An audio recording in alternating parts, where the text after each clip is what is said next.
Interesting times. My best friend Austin List told me that there is an ancient Chinese curse that says, "May you live in interesting times." My name is Michael Vey, and I'm definitely living in interesting times. Just a year ago, that wasn't true. In fact, my life was about as exciting as one of Austin's clogging recitals.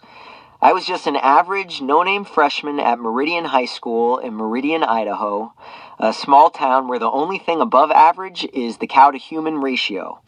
Don't feel bad if you've never heard of Meridian, Idaho. Neither has anyone else.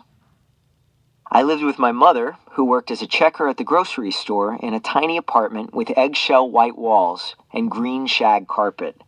I walked to school every day, avoided bullies, the principal, most types of math, and organized sports, and played video games with my best and only friend Austin, 6 out of 7 days of the week. And I watched Shark Week twice a year. That pretty much summed up my life. I suppose the only thing vaguely interesting about me was my Tourette syndrome, which isn't really that interesting because I don't do any of the fascinating things that some people with Tourette's do, like shout out swear words in public or make animal noises. I mostly just blink or gulp a lot. I know. Boring. Actually, what I just said about Tourette's being the only interesting thing about me isn't really true. There is something about me that has always been very interesting. I'm just not allowed to tell anyone. I'm electric. Which is what's led to my new and very interesting life. For those keeping score, in the last year, I've done the following. Made friends with a group of kids with electric powers like mine. Been locked up in a cell and tortured. Shut down a private school. Scored a really hot girlfriend. Still can't believe that one. Flown to Peru and rescued my mother. Been tied up and almost fed to rats, blown up a major power plant, made Peru's list of most wanted criminals, been chased through the jungle by helicopters with flamethrowers, lived with the Amakara tribe in the Amazon jungle, attacked the Peruvian army and rescued my friends before they could be executed for terrorism, blew up the Ampere, a $1 billion super yacht, before the Elgin could take over and enslave the entire island nation of Tuvalu, which, like Meridian, Idaho, you've also never heard of. Now we're preparing to fly to Taiwan to rescue a 9-year-old Chinese girl from the Taiwanese army and a group of Elgin super ninjas called the Long Li. I have a feeling things are about to get a whole lot more interesting.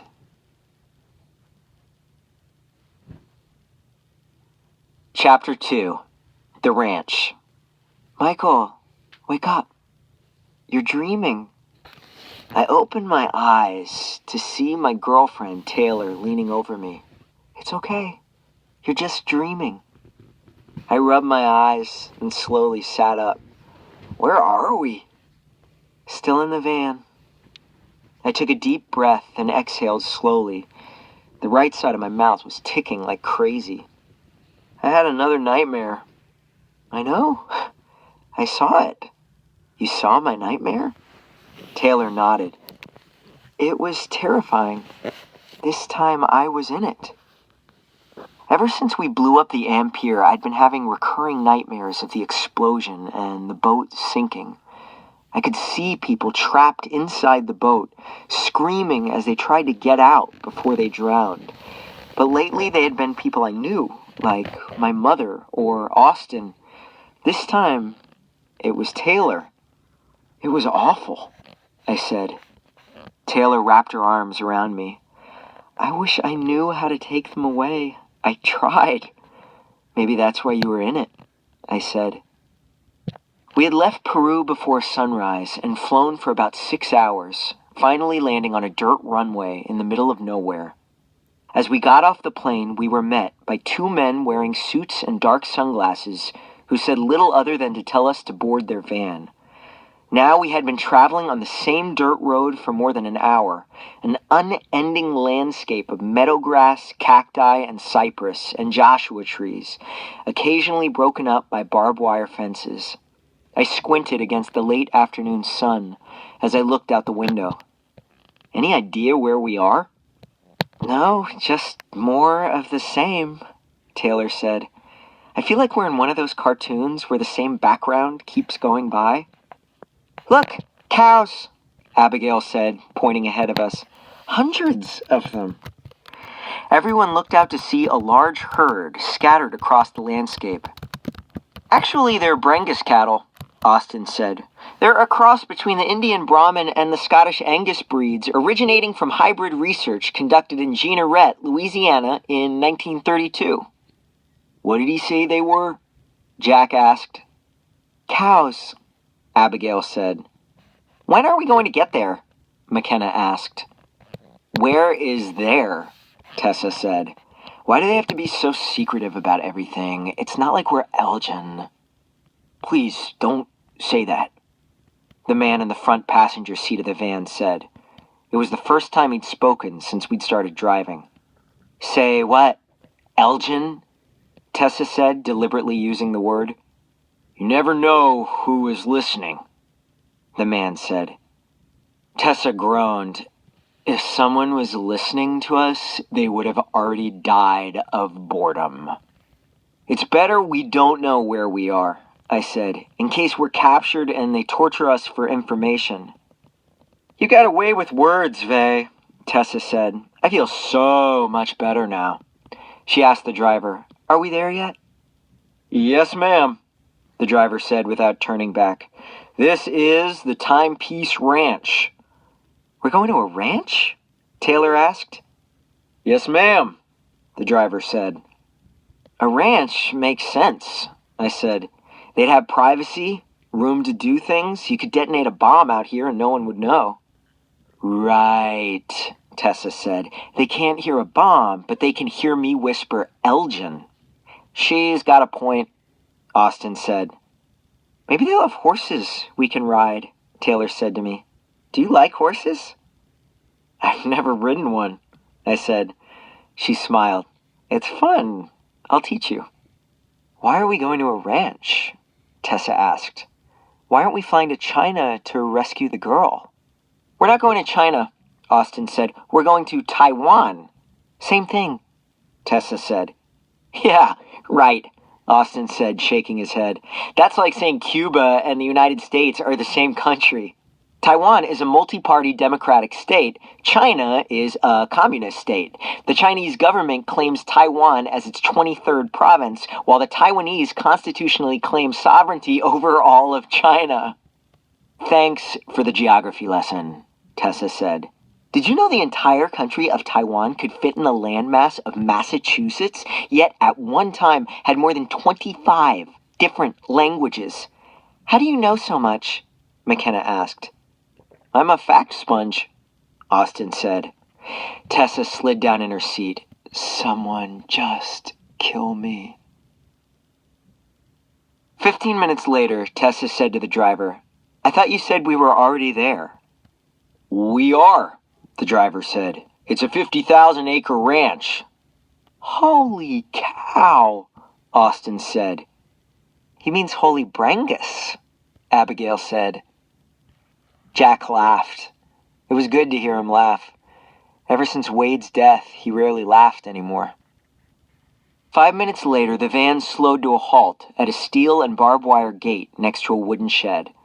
There was a tall, muscular man standing in front of the gate. He wore a cowboy hat, boots, and a leather vest. A cowboy, Abigail said. I love cowboys. They're hot. She turned to Jack. You should get one of those hats. You'd look cute in it. I'm not going for cute, Jack said. Michael, Ian said, leaning over the back of my seat. See that guy? The guard? Yeah? He looks like a cowboy, but he's all teched up with a radio and remotes, and he's wearing a bulletproof vest. That wooden shed behind him is actually a steel-reinforced concrete bunker with a 50mm machine gun and an anti-tank gun. and there are landmines all along the road and fence line. I'm guessing they're remote controlled. He's got everyone fooled. Except you, Taylor said. Ian smiled. Except me. I'm glad you're on our side, I said. Our driver got out of the van. He spoke to the guard for a moment, and then he got back in and the gate opened. The dirt road we had been riding on changed to asphalt as we drove forward about another 100 yards past a large communications tower where the roads split. We took the right fork and our path wound down into a long, narrow valley before ending at a large compound. There were 3 large buildings built around a central structure, which was several stories high. The roofs of the structures were covered with solar panels and wind turbines. There were similar turbines on the ridge of the opposite hill.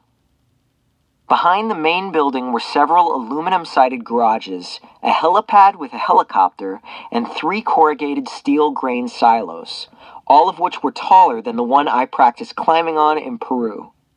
There was also a long rectangular structure that looked like one of the commercial chicken coops near Meridian. What's in the chicken coop-looking building? I asked. Weapons? Chickens, Ian said. It's really a chicken coop? They gotta eat, right? And there's really wheat in those silos. What's in the garages? Taylor asked. Potatoes? No, those are weapons. There's a tank in one and an attack helicopter in the other. Looks like they're preparing for war, I said. Looks like they're prepared for war, Ian said. There's a huge underground bunker behind the main house, and the buildings don't look like anything I've seen before. The outer walls are all lined with some kind of metal mesh. It looks like chicken wire. Maybe they used to be chicken coops too, Taylor said. Faraday cages, Austin said. What? I said. Faraday cages, Austin repeated. They block external static and electric fields by evenly channeling electricity through the cage and diffusing... Explain in English? Taylor said. Sorry, Austin said. The metal mesh protects the building's wiring from electromagnetic pulses.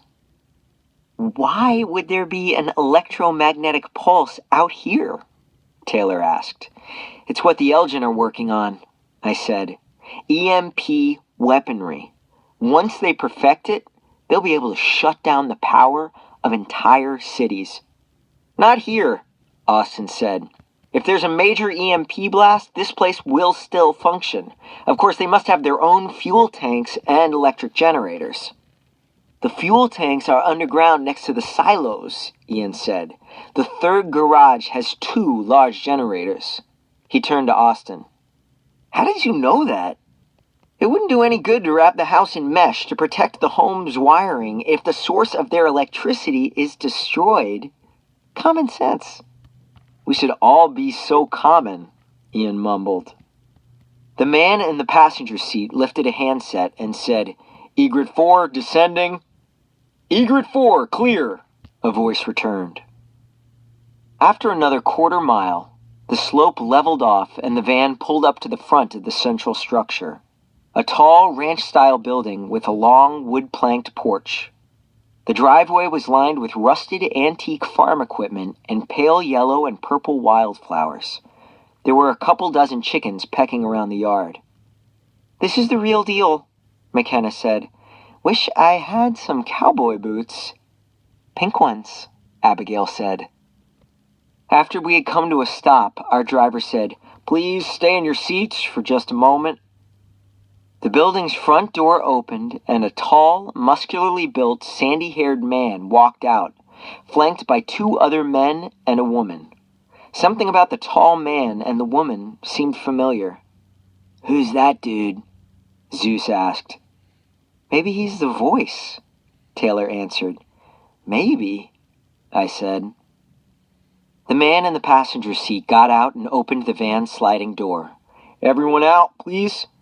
Let's go, I said.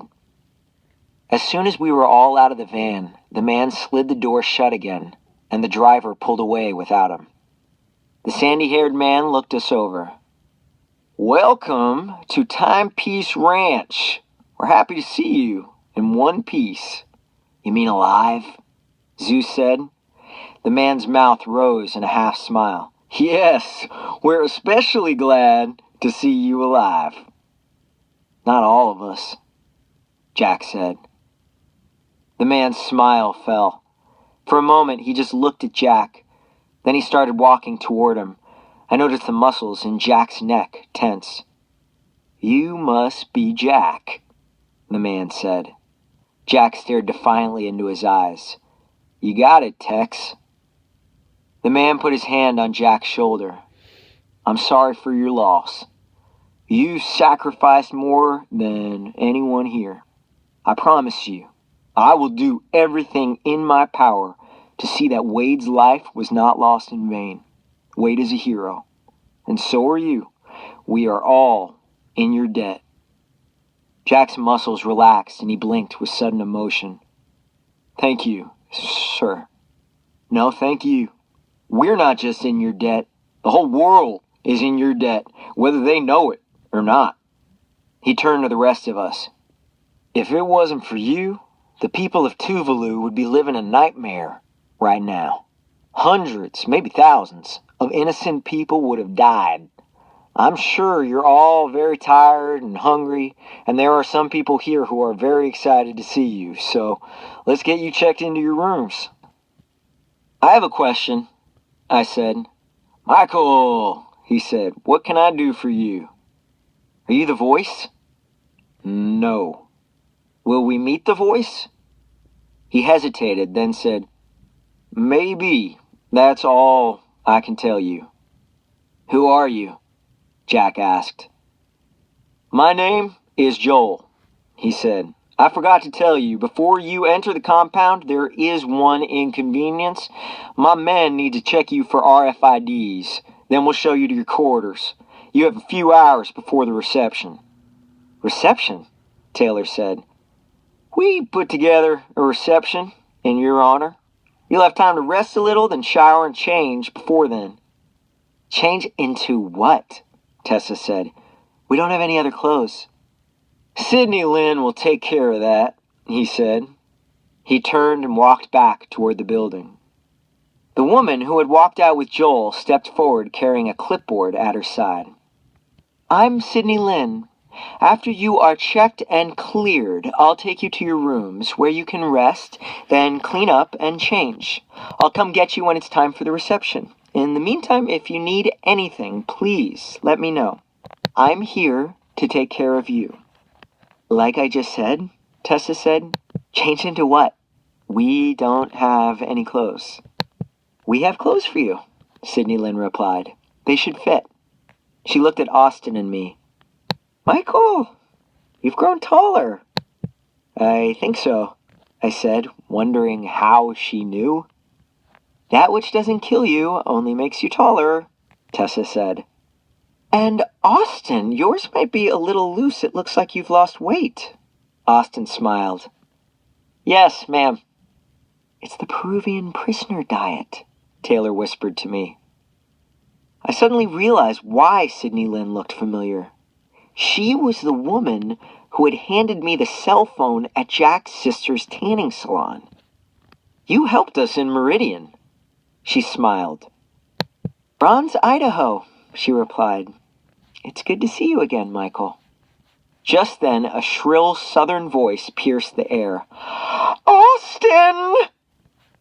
We looked over to see Austin's mother running toward us from the side doorway, her arms flailing like she was going to sack a quarterback.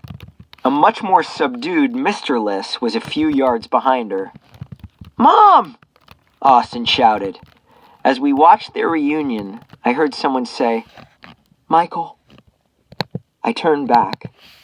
My mother was walking toward me from the front door. Mom!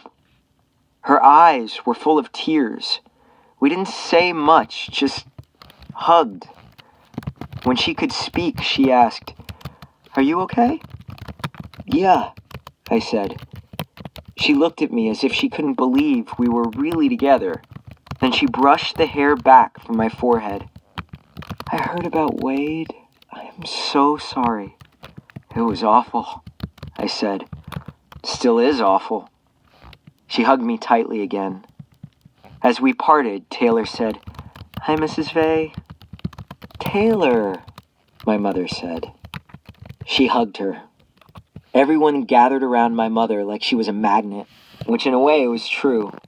Everyone except for Jack, who stood a few yards off, quietly watching. My mother walked over to him. Without speaking, she hugged him, then gazed into his face. "I am so sorry about Wade. I know what it's like to lose someone you love. If I can do anything for you, or you just need to talk, I'm here." "Thank you, Mrs. Vey," Jack said. "Call me Sharon," she said. It was a little strange, seeing my mother so familiar with everyone. The last time I'd seen her was just before everyone fled through the pipe at the Peruvian Star Source plant, and I'd been captured.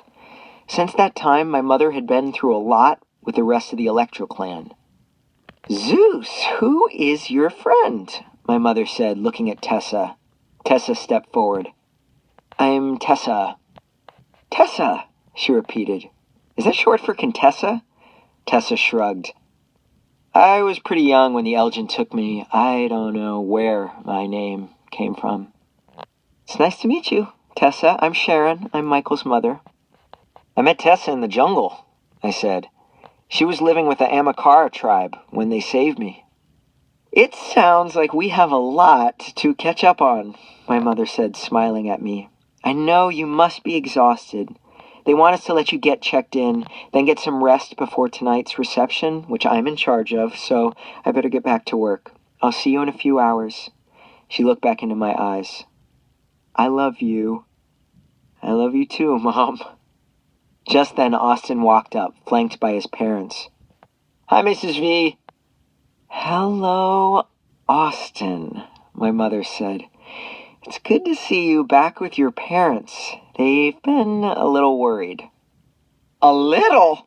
Mrs. Liss said. "I know," Austin said, "but all's well that ends well." "Yes, it is." My mother turned back to me. "We'll have fun at the reception tonight. Get some rest." We hugged again, then she hurried back to the ranch house. Austin watched her go. "She's so hot." "Austin!" his mother said. I shook my head. "Dude, she's my mom."